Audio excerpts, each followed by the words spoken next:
Mira terpaksa keramas lagi di pagi hari, setelah apa yang ia lalui semalam bersama Adit anak tirinya itu. Ya, hal itu memang bukan pertama kalinya. Bahkan sejak pertama kali Adit datang ke rumahnya, keramas itu sudah menjadi kebiasaannya. Mira tak mengira, jika pada akhirnya, ia akan terbelenggu dengan keakraban tersebut. Sejujurnya, Mira sempat ada pikiran untuk mengakhirinya. Tapi dikala rasa sepinya datang, entah mengapa, ia sulit untuk menghindari ajakan putra tirinya. Sebagai wanita biasa, tak dipungkiri jika Mira juga membutuhkan hal itu. Apalagi Ilyas suaminya juga sering pergi keluar kota, sampai-sampai jarang memberikan hak itu padanya. Mira yang sudah menjalani rumah tangga bersama suaminya selama 4 tahun, hanya bisa memendam rasa kecewa lantaran sikap suaminya yang lebih mementingkan pekerjaannya. Mira merasa jenuh, apalagi tak jarang Ilyas suaminya pergi keluar kota untuk waktu yang cukup lama. Hingga pada akhirnya, kehadiran Adit anak tirinya itu mampu mengubah suasana hatinya yang semula sepi menjadi berwarna lagi. Dan semuanya bermula pada malam itu. Saat itu Mira tampak jengkel, lantaran belum selesai ia menyelesaikan kewajiban pasutri. Tiba-tiba, dering ponsel sang suami menghentikan mereka. "Pah, tunggu pah, mama hampir sampai kata Mira pada suaminya. "Bentar toh mah, ada yang telepon," sahut Ilyas segera membereskan negara tanpa peduli pada Mira. Pria itu lalu menerima telepon, yang rupanya berasal dari salah satu rekan di kantornya. Ilyas diharuskan untuk pergi keluar kota, untuk acara peresmian cabang perusahaan esok paginya. "Loh, mau kemana pah? Kita kan belum selesai toh." "Papa harus pergi sekarang mah, ada urusan yang harus papa selesaikan," sahut Ilyas yang tak mengindahkan ucapan Mira. Sementara Mira yang masih tampak semrawut pun, akhirnya juga merapikan dirinya. "Apa nggak ada orang lain yang bisa gantiin tugas itu pah?" tanya Mira pada Ilyas yang sibuk mengemasi beberapa barang ke dalam kopernya. "Ya nggak bisa lah mah, nggak ada orang lain yang bisa papa andalkan. Kamu kan tahu toh mah, ini bagus buat karierku nanti. Jadi, ya kamu harus ngerti." Mira terdiam kecewa. Selalu itu jawaban yang terlontar dari suaminya. Bagi Ilyas, pekerjaan adalah hal utama. Sementara istrinya hanya penghibur dikala ia membutuhkan saja. "Ya udah kalau gitu, aku mau pulang aja ke rumah ibuku. Aku jenuh kalau sendirian terus di rumah," sahut Mira dengan ketus. "Jangan gitu toh mah, kan besok Adit, anakku rencananya mau tinggal di sini. Katanya mau kuliah di sini. Jadi sekalian nemenin kamu biar nggak sepi lagi." "Hah, besok kesini, kenapa nggak cari kosan aja? Aku nggak mau ngurus anak itu. Lagi pula, dia kan bukan anakku." Mira makin jengkel mendengar jika putra dari suaminya akan tinggal dengannya. Mira pikir, jika sampai Adit tinggal dengannya, praktis waktunya juga akan tersita untuk mengurus anak itu. Lagi pula Adit sudah bukan anak kecil lagi. Apa kata tetangga, jika ia harus tinggal berdua bersama Adit saat suaminya pergi? "Jangan gitu toh mah, kamu kan tahu, aku ini ayah kandungnya. Aku kan gak mau dibilang menelantarkan anak gara-gara gak mau ngurus dia," sahut Ilyas merajuk. "Pokoknya enggak," sahut Mira, langsung beranjak meninggalkan suaminya menuju dapur. Ia enggan untuk menerima alasan apapun dari suaminya. Selama ini ia sudah mengalah dan bersabar, tapi Ilyas seolah tak mengerti keadaannya. Sementara Ilyas sendiri memilih diam saja. Sudah menjadi kebiasaan, jika Mira marah, pasti sikapnya seperti itu. Tak mungkin mendengarkan perkataannya. Jadi jalan satu-satunya, ya, membiarkannya saja. Sementara di dapur, Mira menyalakan kompor sambil ngomel sendiri. Sudah sering ia ditinggal pergi, belum lagi ditambah masalah baru, yaitu kedatangan anak tirinya itu. Mira sendiri memang tak begitu akrab dengan Adit. Mereka hanya bertemu beberapa kali saja, itu pun pada saat lebaran. Dulunya, Adit tinggal bersama kakek neneknya di kampung. Sementara ibunya yang merupakan istri Ilyas, sudah meninggal sejak Adit berusia 3 tahun. Sehingga selama itu pula, Adit harus dibesarkan oleh kakek neneknya, sebab Ilyas lebih memilih merantau ke kota. Ilyas sendiri bertemu dengan Mira, saat keduanya sama-sama bekerja di kantor yang sama. Status dan usia keduanya yang terpaut cukup jauh, tak menjadi masalah bagi keduanya. Terutama untuk Mira, yang yakin jika Ilyas adalah sosok yang tepat untuk menjadi imamnya. Tapi, belakangan sikap Ilyas berubah, terutama sejak kenaikan jabatan kerja. Sementara Mira yang terlanjur berhenti bekerja, terpaksa merasa kesepian berada di rumah. Belakangan Mira hampir tak pernah merasakan perhatian lebih dari suaminya. Meski secara materi ia tak kekurangan apa-apa, tapi tetap saja tak bisa mengurangi kesepian di hatinya. Apalagi sampai saat itu pun, ia belum juga diberi momongan. Sebenarnya Mira merasa jenuh dengan kesehariannya yang begitu-begitu saja. Ia ingin bekerja kembali seperti saat belum berkeluarga. Tapi, setiap kali Mira meminta izin pada suaminya, Ilyas selalu melarangnya. Ilyas mengatakan jika dia tak mau istrinya terlalu lelah. Tapi anehnya, Ilyas menyuruh Mira mengerjakan semua pekerjaan rumah. Bahkan, Ilyas tak mau membayar pembantu untuk membantu Mira mengurus rumah. Sehingga wajar saja jika Mira merasa sangat bosan. Ilyas memang tak mengerti perasaan Mira. Baginya tugas istri adalah di rumah dan mengurus rumah tangga. Ilyas tak pernah berpikir jika seorang wanita juga jenuh dengan pekerjaan rumah yang itu-itu saja. Sampai 15 menit kemudian, Mira kembali ke kamarnya. Ilyas yang semula sibuk dengan ponselnya, langsung beranjak menghampiri istrinya. "Mah, tolong ngertiin papa ya. Papa janji setelah acara selesai, papa langsung pulang kok," kata Ilyas memelas. Tapi Mira tak mengindahkan ucapan itu, dan justru menjauh dari suaminya. "Ya, terserah kamu aja lah," kata Mira cemberut. Meski begitu, wanita itu tetap terlihat cantik. Dia makin cantik jika sedang marah. Dan itu yang membuat Ilyas menjadi gemas pada istrinya. Mira memang wanita yang terbilang sempurna. Perawakannya yang ideal dengan anugerah yang serba lebih, seharusnya membuat Ilyas betah di rumah. Tapi nyatanya, Ilyas tetaplah pria yang sibuk dengan karirnya. Akhirnya saat itu, dengan berat hati, Mira pun mengantarkan suaminya pergi sampai depan teras. Ilyas tak peduli meski hari sudah larut malam, lantaran besok pagi adalah acara yang cukup penting baginya. Setelah kepergian Ilyas, Mira pun hanya sendiri di rumah. Jam sudah menunjukkan pukul 10 malam. Tak ada yang harus ia kerjakan malam itu. Akhirnya dia pun berniat menyalakan TV di ruang keluarga. Tapi, belum sempat menyalakan TV. Tiba-tiba Mira teringat, jika sore tadi ia sempat mengunduh PM3GP, muda-mudi asal negeri Sakura di ponselnya. Ia lantas memutar PM tersebut sambil membayangkan jika ialah yang menjadi aktrisnya. Setelah memperhatikan beberapa cuplikan, gelenyar aneh mulai timbul di benaknya. Bahkan tanpa sadar, jemawinya mulai mencari-cari gerbang kehidupan, menciptakan seruan kebaikan.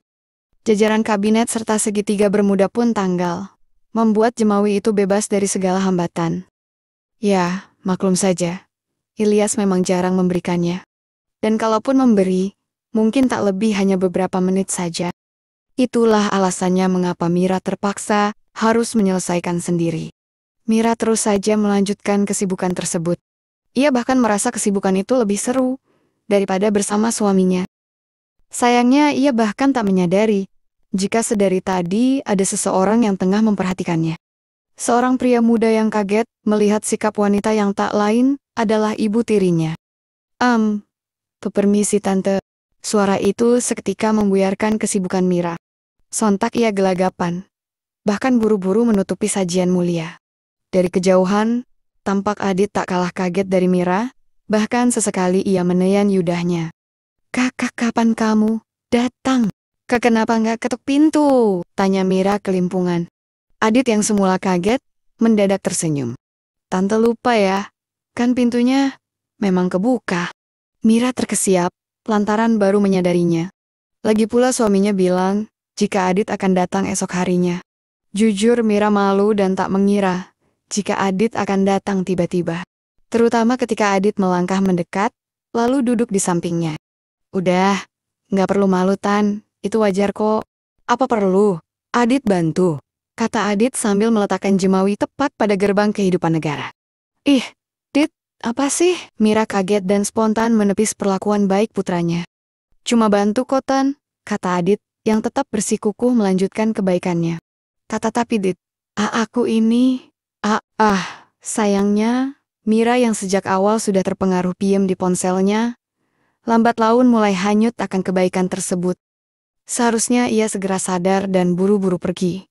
Tapi yang ada, ya. Adit tersenyum senang dengan respon Mira yang perlahan mulai menerima kebaikan negara. Bahkan entah bagaimana mulanya, Adit yang semula memberi, lambat laun, berubah menjadi menerima. Begitu pula dengan haluan negara yang semula sejajar pun menjadi sebaliknya. Sambil mengambil ancang-ancang mulia, Adit pun hendak melajukan perahu motor pada pintu dermaga. Sayangnya Mira masih sempat menghalaunya, meski pada akhirnya, secara konsisten perahu motor itu melaju melewati samudra dan berusaha menciptakan banjir bandang melanda. Mira sendiri seolah tak sadar jika telah jauh melangkah. Lantaran yang ada di pikirannya saat itu hanyalah sesenangan saja. Tak dipungkiri, Adit yang berusia 26 tahun itu sebenarnya sudah mengagumi Mira sejak pertama kali dikenalkan oleh ayahnya. Adit masih ingat betul saat itu. Ia ingin mengatakan jika ia tak setuju dengan pilihan ayahnya. Lantaran ia pikir Mira lebih pantas menjadi istrinya, bukan menjadi ibu tirinya. Tapi berhubung Adit tak ada keberanian mengatakan hal itu, maka ia harus menerima jika pada akhirnya Mira menjadi ibu sambungnya. Selama itu pula, Adit memilih diam dan memendam perasaan itu. Kebahagiaan sang ayah adalah yang utama baginya. Tapi rupanya, malam itu semuanya berubah. Baik Adit dan Mira sama-sama melupakan status di antara mereka. Sampai beberapa menit berlalu, setelah keduanya tiba pada tujuan utama. Baik Adit dan Mira langsung terlelap saking wewahnya. Pagi harinya, Mira terjaga lebih dulu oleh Mentari yang tampak dari jendela ruang keluarga. Wanita itu kaget ketika mendapati Adit ada di samping sambil memiuknya. Mira baru menyadari jika subuh tadi Adit masih mengulang rapat paripurna negara. Wah, kenapa aku bisa gini? Gimana kalau sampai Mas Ilyas tahu? Pikir Mira sambil beranjak pergi meninggalkan Adit menuju kamar mandinya. Ia berencana membersihkan dirinya di sana. Sesekali wanita itu merutuki dirinya karena tak bisa mengendalikan diri. Di depan cermin wastafel, Mira berusaha menghilangkan tanda-tanda baik di weher yang Adit tinggalkan. Tanda itu tampak jelas, dan mungkin tak akan hilang selama 3 hari ke depan. Walah, gimana toh ini? Gumam Mira, panik. Tak ingin berlama-lama memikirkannya, ia lantas mengambil shower dan segera membersihkan diri. Jujur Mira akui, jika Adit memang lebih satset dari suaminya. Tapi tetap saja, hal itu tak bisa dibenarkan, dan tak seharusnya ia terlena dengan perlakuan baik itu. Selesai mandi, Mira celingak-celinguk hendak melangkah menuju kamarnya. Suasana rumah masih terasa sunyi, karena nampaknya Adit juga masih belum terjaga dari tidurnya. Dengan mengenakan handhook, Mira buru-buru melangkahkan kakinya. Tapi pada saat tiba di depan pintu kamar dan hendak membukanya, secara bersamaan, Adit juga keluar dari kamar yang memang berada di sebelah kamarnya. Pria itu tertegun memperhatikan Mira yang juga terkejut, sambil menyembunyikan anugerah yang kuasa. Suasana menjadi hening saat mata mereka bertemu. Sayangnya saat Adit hendak memulai obrolan, Mira buru-buru masuk lantaran malu berhadapan dengan putranya itu. Apalagi jika mengingat peristiwa semalam, rasanya ia tak punya muka jika harus berhadapan lagi dengan putra tirinya. Sementara Adit sendiri pun juga demikian. Pemuda itu merasa bersalah dan menyesali apa yang telah ia kerjakan semalam. Tak seharusnya ia bertindak baik seperti itu. Apalagi dengan wanita yang sudah ia anggap seperti ibunya sendiri. Adit sebenarnya ingin meminta maaf, tapi ia tak tahu bagaimana untuk memulai obrolan dengan ibunya. Sampai jam 8 pagi, akhirnya Mira menuju dapur, menyiapkan sarapan untuk dia dan juga putra tirinya itu. Sementara Adit yang sudah rapi, segera menuju dapur, menghampiri Mira yang tengah memasak. Pagi tante. Tiba-tiba suara itu mengagetkan Mira. Entah kapan datangnya, Adit sudah berada di sampingnya. Mira berusaha bersikap tenang dan mencoba menghilangkan rasa gugupnya.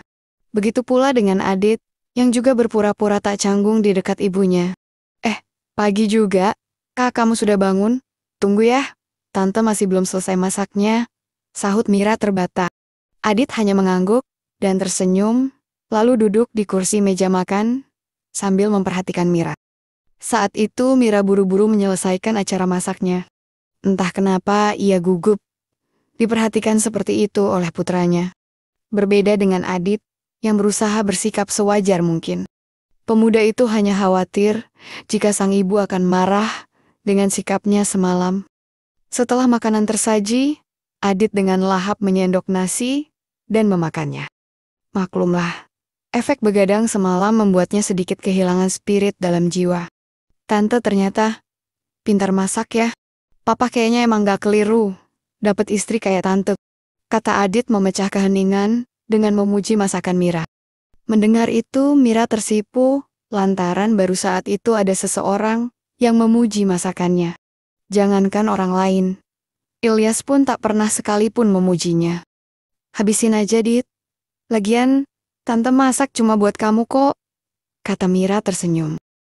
Selama makan, memang jarang ada obrolan di antara mereka. Ada rasa canggung dan malu di antara keduanya. Sampai Mira selesai dengan acara sarapannya, wanita itu lebih dulu beranjak hendak membersihkan rumah. Loh, tante mau kemana? Tanya Adit kemudian. Ini, tante mau bersih-bersih, Dit. Kamu lanjutin aja ya makannya. Hah? Bersih-bersih? Tanya Adit terheran. Pemuda itu baru sadar jika di rumah itu tak ada pembantu. Bentar, Tan. Biar Adit bantuin, katanya yang buru-buru meletakkan piring, lalu beranjak mengambil piring bekas ibu tirinya. Biar Adit cuci piring, nyapu sama ngepel. Tante ngerjain yang ringan aja ya, ucap Adit berusaha mengambil alih pekerjaan Mira. Nggak usah, Dit, ini udah kerjaan tante kok, ucap Mira menghampiri Adit yang sudah berdiri di depan wastafel. Gak apa-apa kok, Tan. Tante pasti capek kan kalau bersihin rumah sendirian. Sejujurnya, memang benar apa yang dikatakan Adit. Selama ini Mira mengurus rumah itu seorang diri. Ilyas bahkan tak pernah membantu, meski sedang libur sekalipun. Suaminya itu lebih senang mengurus pekerjaan daripada membantu istrinya. Sikap Adit pun sedikit membuat Mira merasa tersanjung. Ia tak mengira, di balik sikap usilnya kemarin, Adit bisa semanis itu padanya. Bahkan jauh berbeda jika dibanding suaminya. Akhirnya Mira hanya membantu mengelap meja dan barang-barang lainnya. Karena selebihnya, Aditlah yang mengerjakannya. 1 jam kemudian, pekerjaan itu pun selesai. Mira menyandarkan diri di kursi keluarga, disusul Adit di sebelahnya. Makasih ya, Dit, kamu udah banyak bantu tante hari ini. Biasanya, tante bersih-bersih sendiri loh. Iya, tante sama-sama. Adit cuma gak tega aja lihat tante bersih-bersih sendiri. Harusnya kan, papa cari pembantu untuk rumah ini. Mira tersenyum mendengarnya. Oh ya, Tan, maafin Adit soal yang kemarin ya. Adit gak sadar aja. Tapi Adit janji gak kayak gitu lagi kok. Mira terdiam. Jujur, ada rasa jengkel yang masih melekat di benaknya. Tapi, hal itu juga tak akan terjadi jika seandainya kemarin ia bisa menoyaknya. Ya udah, Tan. Nanti kalau tante butuh sesuatu, bisa panggil Adit ya. Adit tinggal dulu, kata Adit yang kemudian beranjak menuju kamar, meninggalkan Mira yang tiba-tiba bimbang dengan perasaannya. Ia bingung dengan sikap Adit yang pagi itu berubah 180 derajat. Bahkan jauh dibanding saat pertama kali ia datang. Mira justru merasa sangat dihargai, bukan sebagai ibu, tapi lebih daripada itu. Dan hal itu justru membuatnya nyaman, bahkan bisa dibilang ia mulai terpesona dengan sikap putranya itu. Mungkin terlalu cepat Mira menilai Adit, tapi entah kenapa, ia yakin sikap Adit tak dibuat-buat dan murni apa adanya. Entahlah, apakah mereka akan bisa baik-baik saja. Karena tinggal berdua dalam rumah yang sama, tak menutup kemungkinan akan terjadi hal-hal baik di antara keduanya. Tapi mungkin, hal itu juga salah suaminya, yang membiarkan Mira tinggal berdua bersama putranya. Singkatnya, tanpa terasa sudah 2 hari Adit tinggal di sana. Selama itu pula, baik Mira ataupun Adit berusaha menjaga jarak. Ilyas, ayah Adit juga sudah pulang dari luar kota. Maka rumah tersebut kembali ramai, seperti biasanya. Adit sendiri merasa beruntung. karena tak perlu memikirkan biaya tempat tinggal. Tapi ia tetap tahu diri. Setiap hari dia yang membersihkan rumah tanpa diminta, meski Mira sudah berulang kali melarangnya. Seperti sore itu, kembali Adit menuju ke dapur, melewati ruang keluarga, untuk membersihkan lantai yang berdebu. Hari itu, sudah 2 kalinya ia membersihkan rumah tersebut. Tapi, di saat ia melewati kamar ayahnya, samar-samar terdengar suara yang cukup menyita perhatiannya. Semula dia ingin mengabaikannya, tapi suara itu seolah memaksa Adit untuk mencari tahu apa yang terjadi di dalam sana. Ih, papa, lagi dong ah. Adit berdebar tatkala mendengar Mira. Kebetulan pula pintu tak tertutup sempurna. Sehingga melalui celah kecil, Adit bisa memantau suasana di dalam sana. Dengan jelas Adit bisa memperhatikan bagaimana ayahnya melajukan motor pada pintu gerbang kehidupan yang ada. Gerbang yang mengingatkannya, pada malam pertama ia memberi kejutan pada ibu tirinya. Tanpa terasa perahu motornya juga ikut merespon fenomena langka itu. Bahkan Adit kembali membayangkan jika seandainya dia berada pada kondisi ayahnya. Ya ampun tante, gumam Adit sambil menelan ludahnya. Tak ingin pikirannya semakin semrawut, Adit buru-buru pergi meninggalkan kamar ayahnya. Lebih baik ia melatih jemawi di kamarnya, daripada harus memendam keinginan itu sendirian. Tapi saking cerobohnya, pada saat ia hendak melangkah, tanpa sengaja ia menjatuhkan vas bunga di dekat pintu kamar itu. Loh, siapa itu? Ilyas yang mendengarnya pun bertanya pada istrinya. Sementara Mira yang tengah dilanda kesenangan, lebih memilih mengabaikannya. Sudah apa? Biarin aja. Yuk gaspol. Mendengar hal itu, Ilyas pun kembali melajukan perahu motor itu. Meski pada akhirnya, tak sampai 5 menit melaju, Ilyas akhirnya tiba lebih dulu tanpa menunggu istrinya itu. Tuh kan papa, gimana toh? Kata Mira cemberut. Habisnya, keteyusan sih mah. Alah, alasan aja. Sementara di kamar sebelah, Adit dengan semangat yang membara, terus melatih bakat dan talentanya itu. Sambil meyem, ia membayangkan jika Mira tengah membantu masalah-masalahnya itu. Ia begitu asik dengan kesibukannya. Sampai-sampai perahu motor itu hampir saja rusak karena spiritnya. Keesokan harinya, sekitar jam 6 pagi, Mira terjaga lebih dulu daripada suaminya. Wanita itu hendak beranjak menuju dapur, membuatkan makanan untuk anggota keluarganya. Tapi, pada saat baru beranjak, mendadak ia terdiam lantaran tersadar jika pintu kamarnya tak tertutup sempurna sejak semalam. Mira pikir, apa mungkin kemarin Adit memantau rapat paripurnanya? Dan singkatnya, 1 jam kemudian, Ilyas sudah tampak rapi. Kopernya pun sudah tertata di ruang keluarga. Hari itu dia harus pergi lagi keluar kota. Dan seperti biasa, Mira memasangkan dasi untuk suaminya. Wajahnya pura-pura murung, meski sebenarnya sudah biasa ia ditinggal seperti itu. Kok sedih toh mah? Kenapa? Tanya Ilyas sambil tersenyum. Papa kok buru-buru pergi lagi sih? Apa nggak bisa diwakilin orang lain? Memangnya di kantor itu cuma ada papa aja? Tanya Mira lantaran baru saja 2 hari suaminya pulang, tapi sudah harus pergi lagi. Ilyas hanya menggeleng tak menjawab, sementara Mira juga tak ingin berdebat lebih lanjut.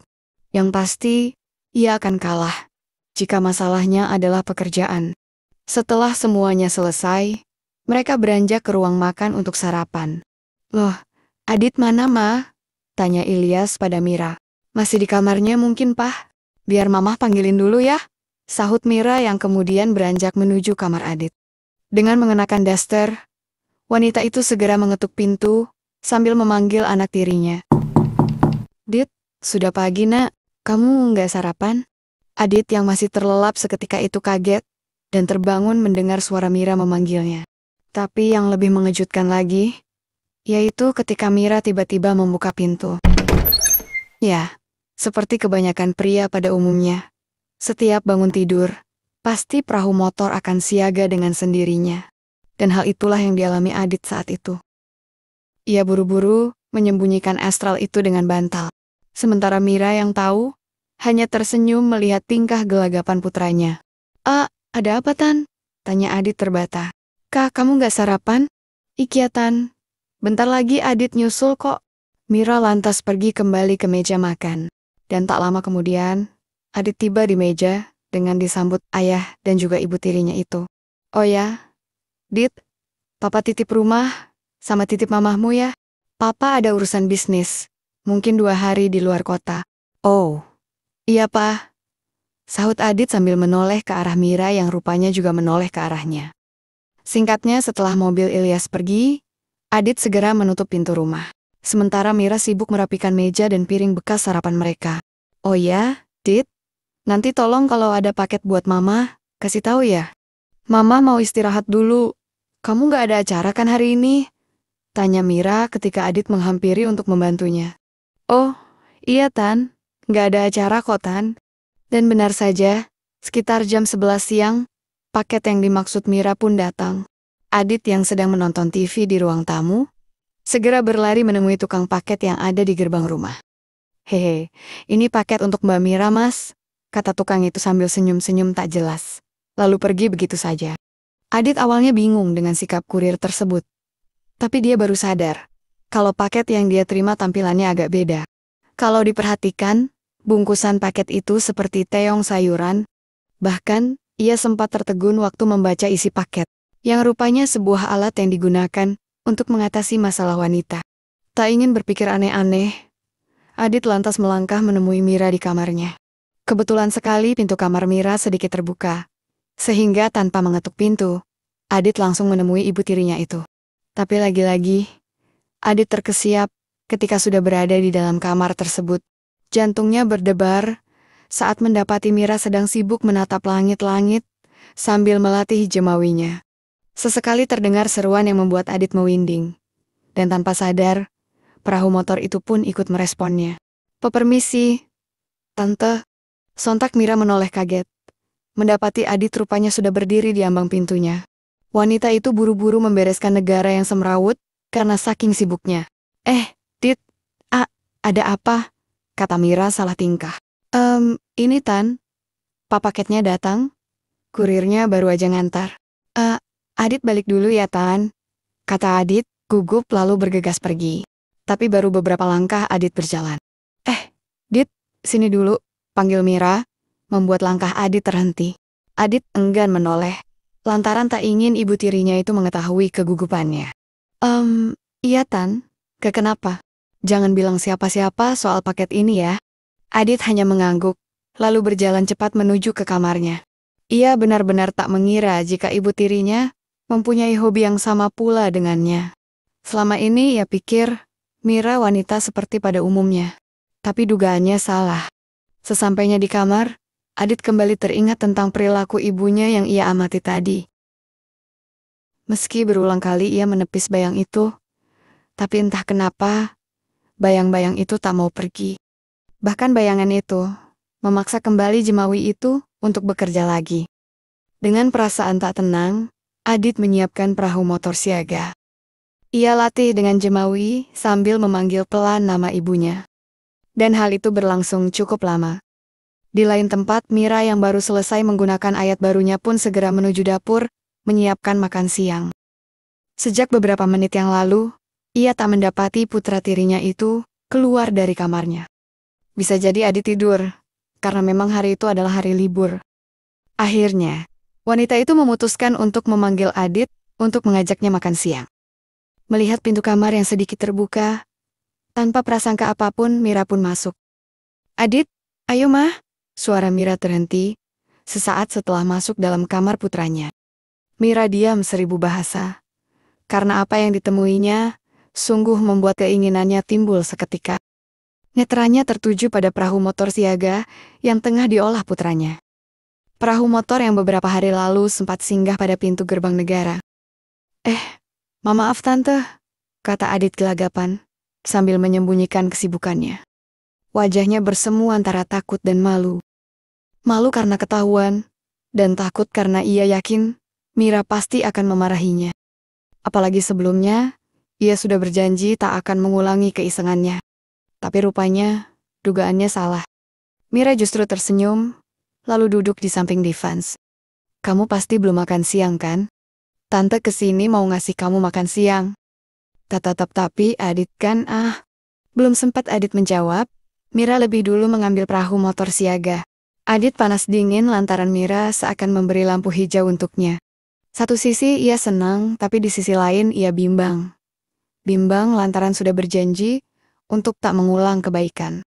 Sekuat hati Adit menahannya, tapi melihat raut Mira yang seolah memohon, membuat Imronnya pun goyah juga.